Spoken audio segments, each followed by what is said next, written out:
Hey guys, this is Henry here again.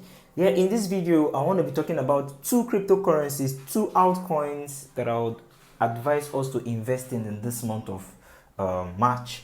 I have 80% assurance that this cryptocurrency will hit $1 and above before the end of this year. These two cryptocurrencies are still presently below $1. Now, which cryptocurrency am I talking about? I'm talking about T-Fuel. T-Fuel, I have 3,496 pieces of T-Fuel, and also CHZ, which is Chili's. I have 893 pieces of this coin. Right now, I would advise you guys to invest in these cryptocurrencies right now because they are still way below $1. One T-Fuel is presently at $0.1, and one Chili's is presently at $0.3. These coins are shooting high. They are shooting high. So I would advise us to invest in these cryptocurrencies right now, and let's watch and see what happens. Thank you guys.